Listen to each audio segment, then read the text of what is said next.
गिरलिंगवरून आलेला रस्ता आहे व बनेवाडीला गेलेला हा रस्ता आहे व त्याच्या अगोदर आपणाला असा फाटा दिसत आहे. या फाट्याने आपल्याला दंडोबाच्या लेणीकडे जायचे आहे. बनेवाडी इथं अशी माहिती देण्यात आली आहे. साधारण 2 किलोमीटर लांब आहे इथून. गिरिलिंगवरून खर्शिके व तिथून पुढे आल्यानंतर येते दंडोबा असे इथं लिहिलेलं आहे व येथून सरळ आपल्याला जायचे आहे.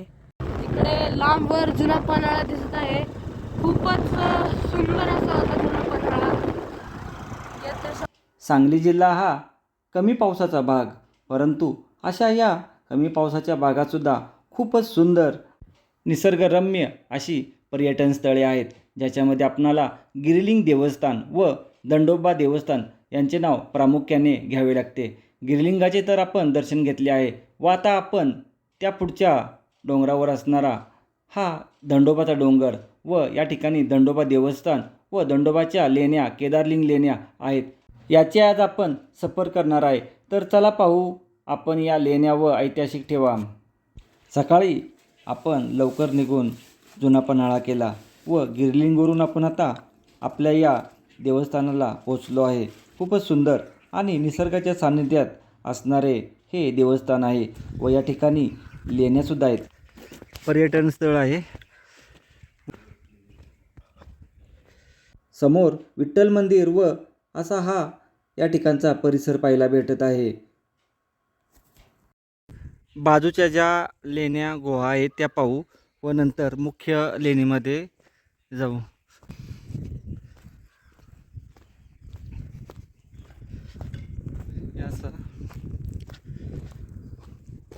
या ठिकाणी एक देवस्थान आहे. समोर पाहिलं तर मुंगूस आपणाला खूप मोठ्या प्रमाणात पाहायला भेटत आहेत गुहेमध्ये. या ठिकाणी देवस्थान आहे.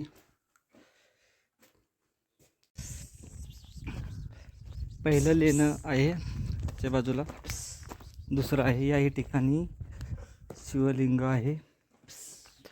पुढील बाजूस आल्यानंतर असं पाहायला भेटत आहे व या ठिकाणी मुंगस आहेत असे छोटे मोठे गुहेतून.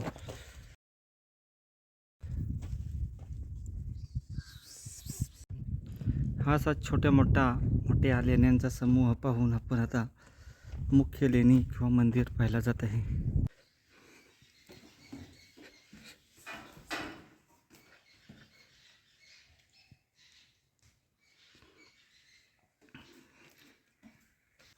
आता दंडोबा या देवस्थानाची मुख्य लेणी जी आहे त्या ठिकाणी आपण आलो आहे. हा परिसर खूप सुंदर व शांत आहे. समोर पाहू शकतोय आपण महादेवाचे पिंड आपणाला पाहायला भेटत आहे. शांत निसर्गरम्य ठिकाण आहे. या लेण्याची आपण पाठीमागच्या बाजूने जसे पाताळेश्वर मंदिरात जसं पाठीमागं आहे पुण्यातील, त्या पद्धतीने या ठिकाणी कोरण्यात आले आहे. पूर्ण राऊंड मारू शकतो आपण मंदिराला. तर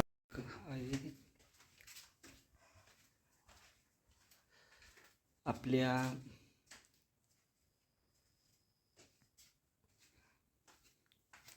दगड ऑब्सिडियन आहे.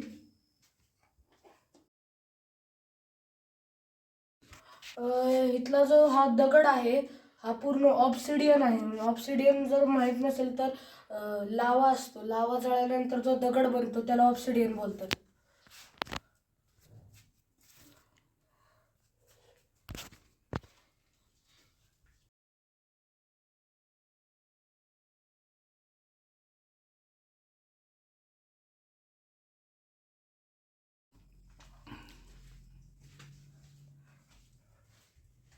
आपल्या पाताळेश्वर लेणी आहेत पुण्यातील, त्या ठिकाणी सुद्धा असंच आपणाला पाहायला भेटतं. पाठीमागील बाजूस लेणीच्या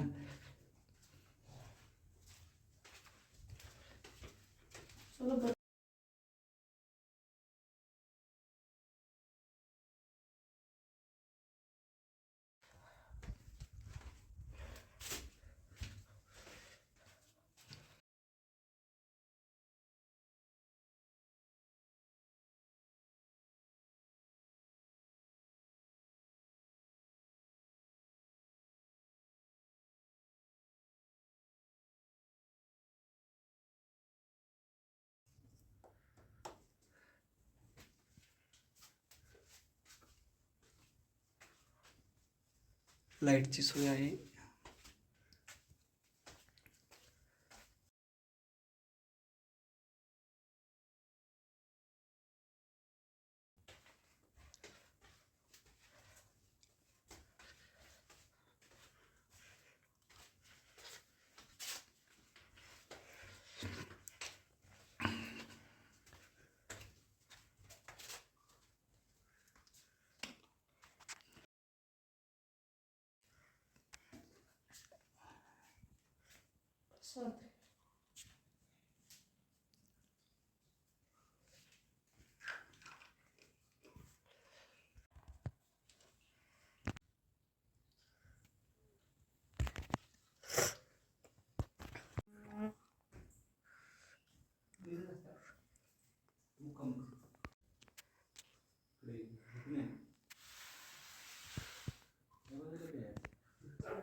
आपण पाहू शकतो हे दंडोबा मंदिर आहे व याच्या आत येथे हा जो खांब दिसत आहे छोटासा हा मिरज व कवठेमहांकाळ या तालुक्यांची सीमा आहे.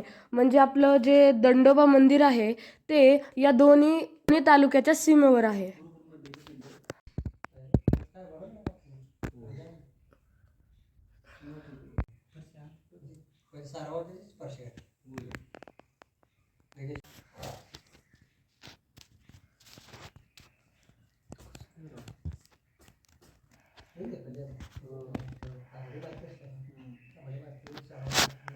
लेणीमध्ये आपणाला एक असा खूपच मोठा रूम पाहायला भेटत आहे.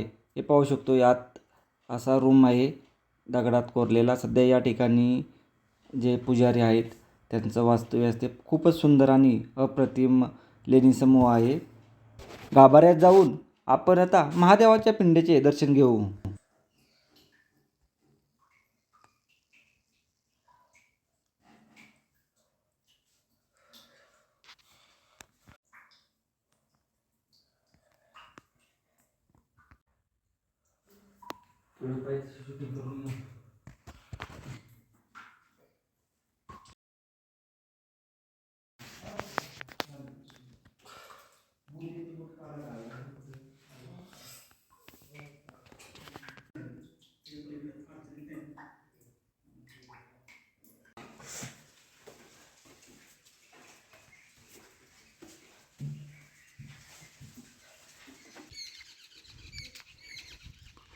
घंटा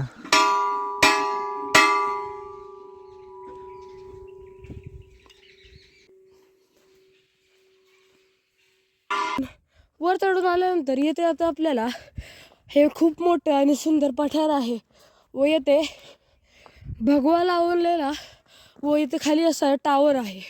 प्रकारे आता आपण या टावरच्या इथे आलेलो आहे. इथून वर जात आहे आपण आता आपण वर आलेलो आहे. खूपच सुंदर पठार आहे. इकडे जंगल आहे पूर्ण. दंडोबा देवस्थानाच्या वरच्या बाजूस आपणाला हा असा टॉवर आहे. खूपच मोठा व बलाढ्य टॉवर आहे उंच. या ठिकाणावरून खूप लांबवर लक्ष ठेवता येत असणार.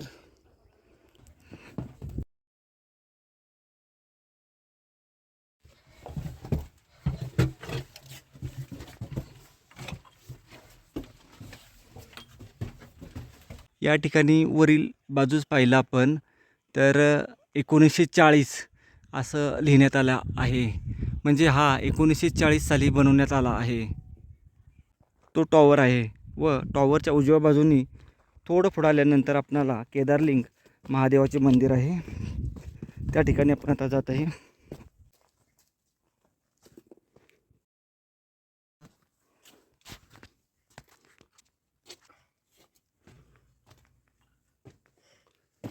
बापरे.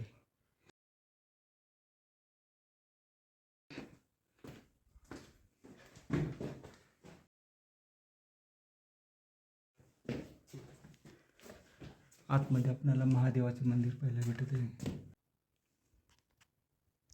केदारलिंग लेणी आपण आता पाहिली आहेत. ही अशी केदारलिंग लेणी, दंडोबा व दंडोबा लेणी याही वेगळ्या आहेत. खाली पाहिलं तर खूप मोठं घनदाट जंगल आहे. अशा या घनदाट जंगलातून आपणाला या ठिकाणी यायचं असते, परंतु रस्ता व्यवस्थित आहे. पूर्ण दंडोबा लेणी, दंडोबामधील केदारलिंग लेणी आपण जाऊन पाहू एकदा. हे पहा असं आहे.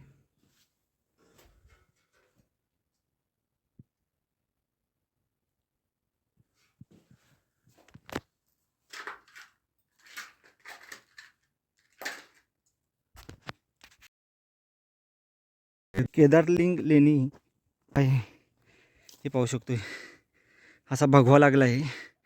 त्या भगव्यापासून खाली उतरून जायचं आहे. 1 मिनिटात आपण लेणीपाशी जाऊ.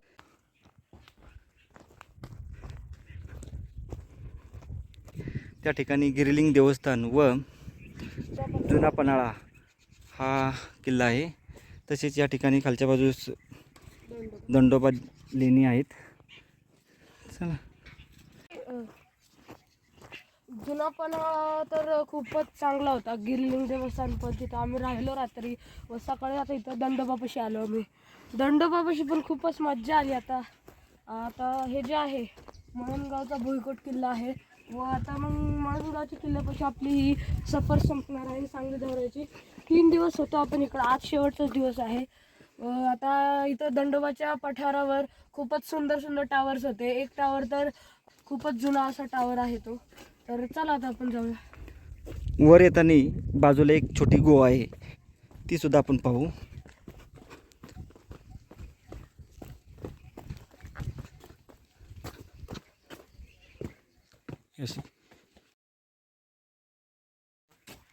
टॉवर व केदारलिंग लेणीकडे जाताना आपणाला ही छोटीशी अशी गुहा लेणी पाहायला भेटत आहे.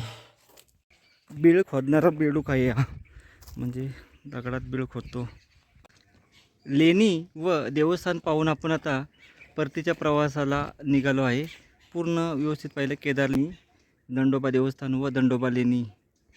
केदारलिंग लेणी या कवठे महाकाळ व मिरज या तालुक्याच्या सीमेवर आहे. सांगली जिल्ह्यामध्ये असणाऱ्या या खूपच सुंदर आणि अपरिचित लेणी आहेत. याला येण्यासाठी आपणाला तासगाव कवठे महाकाळ रोड आहे, त्याच्या पुढे आल्यानंतर बोरगाव गाव आहे व बोरगावच्या थोडं पुढे आल्यानंतर आपणाला खरसिंगे या गावातून या केदारलिंग लेणीपर्यंत जाण्यासाठी मार्ग आहे व घाट रस्ता आहे. पूर्ण सुंदर आणि व्यवस्थित निसर्गाच्या सान्निध्यात असणारा हा घाट परिसर आहे.